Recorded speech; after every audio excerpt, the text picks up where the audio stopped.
प्रशासन की नाकामी यहाँ पर देखने को मिल रही है। जिंदाबाद जिंदाबाद जिंदाबाद जिंदाबाद जिंदाबाद भारत माता की जय, भारत माता की जय। अरे छात्र एकता जिंदाबाद जिंदाबाद जिंदाबाद, छात्र एकता जिंदाबाद जिंदाबाद जिंदाबाद।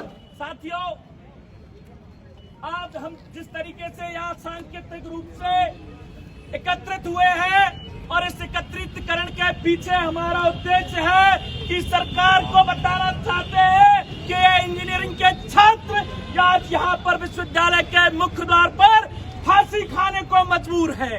ये सांकेतिक फांसी है, लेकिन यदि रियल में माने तो इनके परिवार ने कर्ज लेकर इन लोगों को पढ़ाया, और कर्ज लेकर इन लोगों को इसलिए नहीं पढ़ाया कि इनके अरमानों को यदि सरकारें कुचले।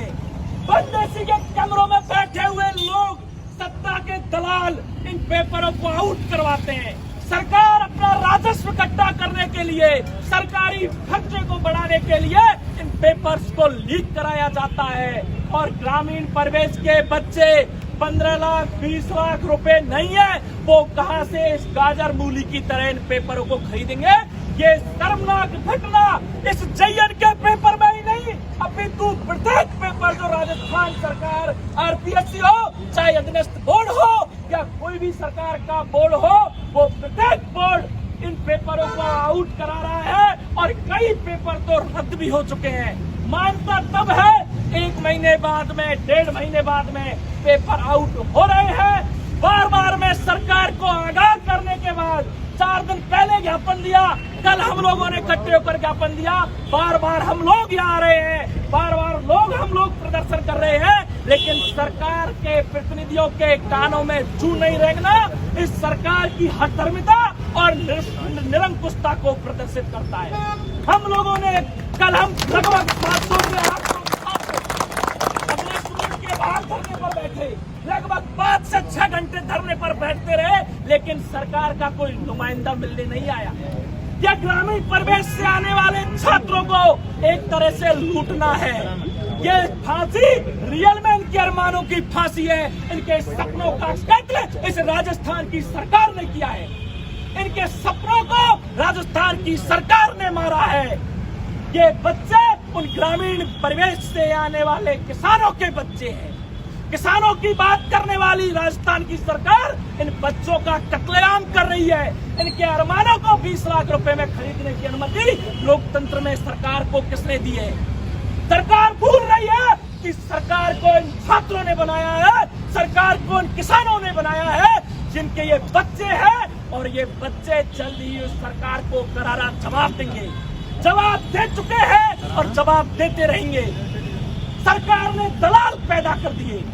कहते हैं मैं मुख्यमंत्री का खास हूँ, तू कौन होता है प्रदर्शन करने वाला? धमकी भरे फोन आते हैं, अरे यार तू क्यों करता है, तेरे को कोई यूं ही सजदा देगा, तेरे को कोई यूं ही मार देगा। अरे मरने के लिए ही तो पैदा होता है इंसान, जिंदा कौन रहता है? और यदि अपने अधिकारों के लिए जो नहीं लड़ता वो अपने आप में मुर्दा होता है। भगत सिंह ने कहा है, अधिकारों को और अपने जागृत जोश को बनाकर यदि कोई जीता है, रियल मायने में वो इंसान भगत सिंह बनता है, सुखदेव बनता है, राजशेखर बनता है। जिस तरीके से हम लोगों ने प्रोटेस्ट किया, उसके बाद फोन आने चालू हो गए, ये प्रदर्शन क्यों करता है तू? प्रदर्शन करते हैं अधिकारों के लिए, और किसी के बाप से डरने वाले नहीं है। और सरकार मुकदमे लगाती है, सरकार डंडे मारती है, हम डंडे खाने के लिए तैयार है, लेकिन मुकदमे हम पे लगाना, ये बेरोजगार छात्रों की फौज है, इनका कैरियर है, और इन पर यदि आंच आएगी तो विद्यार्थी परिषद चुप नहीं बैठेगी और पूरे प्रदेश में आंदोलन करेंगे इस भ्रष्टाचारी सरकार के खिलाफ। कई बार ज्ञापन दिया, ज्ञापन का कोई उद्देश्य नहीं निकलता। जाटावत कहता है कि 4 साल मेरी नौकरी हो गई, जनवरी में रिटायरमेंट ले लूंगा। ये रिटायरमेंट नहीं है, ये हजारों छात्रों के खून पसीने से सींची हुई कमाई का ये जोर अब साफ लगेगा कि सरकार को ले डूबेगा। आज हम लोग 3 दिन का अल्टीमेटम सरकार को देते हैं यदि 3 दिन में हमारी मांगों को नहीं माना गया तो सरकार के खिलाफ छात्र सड़कों पर उतरेगा, जिसकी जिम्मेदारी राजस्थान के मंत्री और राजस्थान के प्रतिनिधियों की होगी, सरकार की होगी।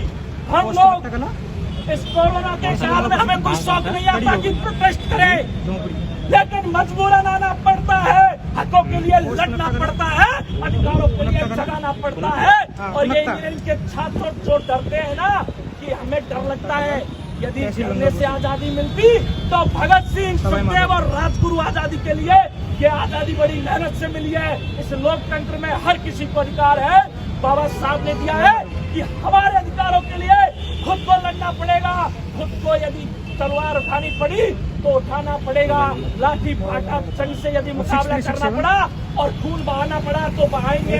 लेकिन यदि डर डर कर इसी तरह मरते रहे तो आने वाली पीढ़ियां पूछेंगी कि उस समय जेईई मेंस का पेपर आउट हो रहा था, आप लोगों ने क्या किया? क्या जवाब दोगे? आने वाली पीढ़ियां कहेंगी पेपर आउट हो रहे थे, राजस्थान में आवाज क्यों नहीं उठाई? क्या उस समय युवा नहीं थे?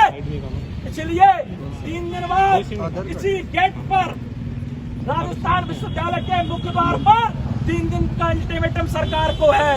सभी लोगों को खड़ा होकर यहाँ अपनी आवाज को बुलंद करना है। साथियों, आज हम लगभग 300 की संख्या में हैं। लेकर बताइए कि हम लोग लगभग 300 की संख्या में हैं और हम 3 दिन बाद इससे 3 गुना की संख्या में होने चाहिए। आज यहाँ से प्रण लेकर जाओ कि एक एक साथी 5-5 साथियों को लेकर आएगा। क्या तैयार है? पक्का? ठीक है। आज ये सांकेतिक प्रोटेस्ट हमारा रहा और बहुत ही सफल प्रोटेस्ट हमारा रहा है। हम लोग आज इस सांकेतिक प्रोटेस्ट को लगातार इसलिए नहीं रख रहे क्योंकि 3 दिन का समय उन छात्रों को भी मिले।